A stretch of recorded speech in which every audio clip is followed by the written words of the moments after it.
Go to consumercellular.com/theherd. Limited time offer, $25 off. Don't have to change your phone either. Consumercellular.com/theherd. Greg Olson, number one crew, Fox Sports, and their ratings are up. How about that? Olson gets over here just like when he was a player, just delivers, Mr. Productive. Well, what are you going to do? We should talk more about that. Maybe a few more times throughout the show if you're interested. So, I'm going to call it right now. You have the Giants-Viking game. I think the Giants have their tackles figured out, the run game. Minnesota's run defense at times is as bad as any in the league. You know Brian Daboll really well. What kind of game plan? What do you think Brian Daboll is thinking going into that? I think they're going to punch. I think they're going to go right at the Vikings. Yeah, I think just knowing Dave's for as long as I have and just watching his teams not only operate previously when he was an assistant and a coordinator, but now, of course, as the head guy in New York, I think the biggest thing that he's going to preach all week to his guys is what we've done all year. That's who we are. That is our identity. It's the run game. It's the play action. Getting Daniel Jones on the move, both designed and improv in the passing game. He's a great athlete. Obviously, Saquon had the year everyone was hoping he would have when they drafted him years back, dealt with some injuries. So I agree. I think they are going to be what we've seen from them all year. They're going to be aggressive on defense. They're going to blitz. They're going to put pressure. They're going to kind of play with their hair on fire a little bit on defense and take chances. And Daboll's going to control the game on offense with that run game, with the play action, which is in essence the formula we've seen from them all year. So often, Colin, teams want to like reinvent themselves when they get to the playoffs. Yeah. They forget, like, just do whatever we did for the previous 17 games. Just do that again, and that gives us our best chance of being successful. I think that's what Dave's going to do. Yeah, I think we both agree he's the coach of the year. Tip of the cap to Mike Tomlin and Pete Carroll and Kyle Shanahan. But Brian Daboll is just – he is such a relatable dude. I love what he's done, and I think this is a great spot for the Giants because they get to face a team that beat them and they match up well with. A lot of times in the playoffs, you don't get a good matchup. So Cowboys is interesting because you just had them. Now, it's – see, listen, everybody has a bad week. I mean, Brady's had awful weeks. I tend to think that Tampa's one-dimensional. You've had games. I just don't think Tampa's got the firepower. I mean, do you? I think Dallas wins that thing. Your thoughts? Yeah, I mean, all year, the problem with Tampa has been the offense. No one could figure out why they didn't have the firepower. They still have Mike Evans. They still have Chris Godwin. They have Julio, who obviously is in the later stage of his career. And then obviously they have Tom Brady. But they had no explosive passing game. Their run game was non-existent. And then all of a sudden, in Week 17, they played the Panthers, and Mike Evans is running by people, and they go top. They throw 3 deep balls to Mike Evans, and people are saying, all right, is Tom Brady back? Is this offense finding its way? For the short period of time they played last week, I thought they looked sharp, had some decent drives offensively. So I think Tampa's playing better. And then to your earlier point, we were there. We were down in Washington. We saw Dallas struggle. You don't typically want to be playing your worst ball in Week 18, right? That's the game you want to kind of find your momentum. Whether you win or lose, you just want to get the starters in, play well. Philly jumped out to a lead. Okay, get out your starters, move on. We're going to the wild card down in Tampa. They played their starters almost the entire game. Yeah. Mike McCarthy's trying to find that groove, that rhythm, get some, and they couldn't. They eventually just waved the white flag and took Dak and the rest of the starters out and said, all right, better things ahead. I think Mike McCarthy's a very good coach. I think Dan Quinn's a very good coach. Kellen Moore, they have the leadership. They have Dak. They have guys who've been there before. They'll play a lot better because if they don't, they're going to lose.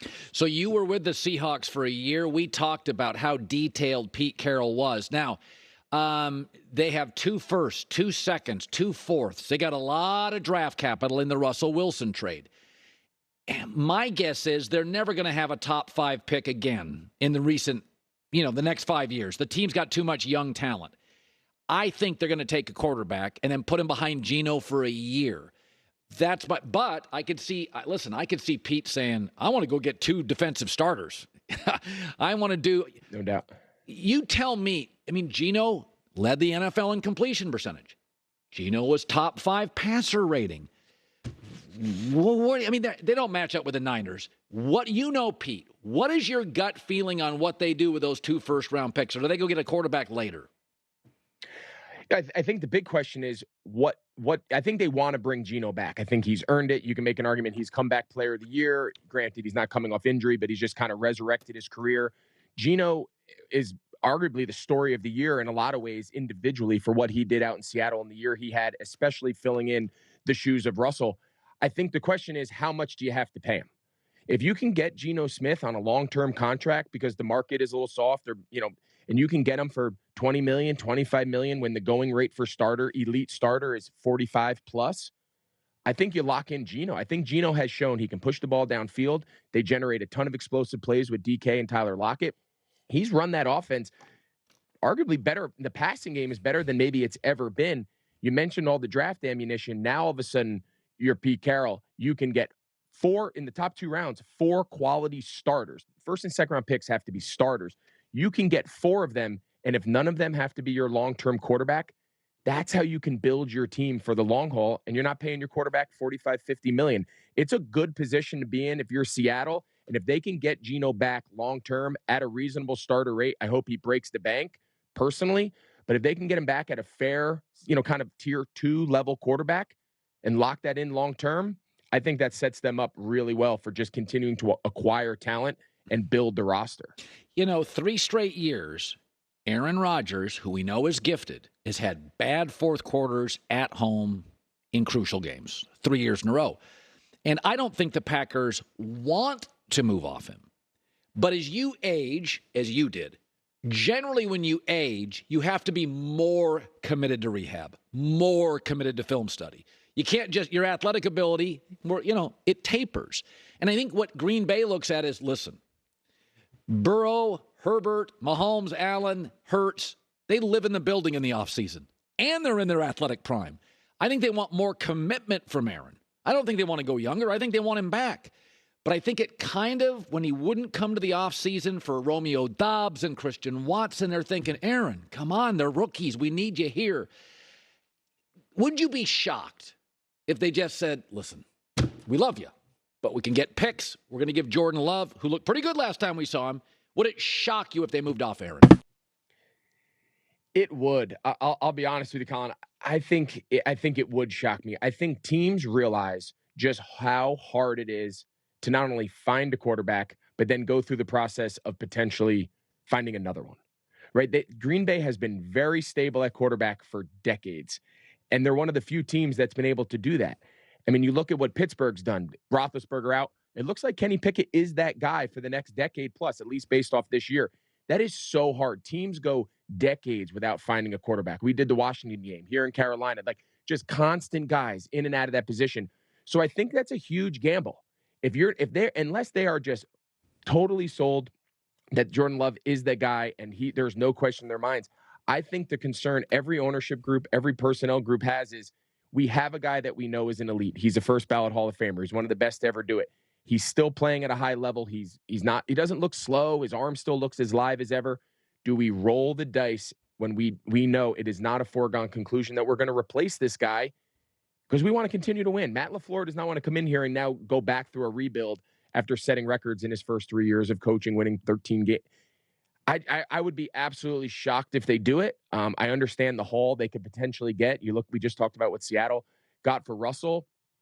I think quarterback is the position in all of sports. If you have one, I think you'd have to really twist my arm a lot to get rid of a sure thing and not just continue to build around him.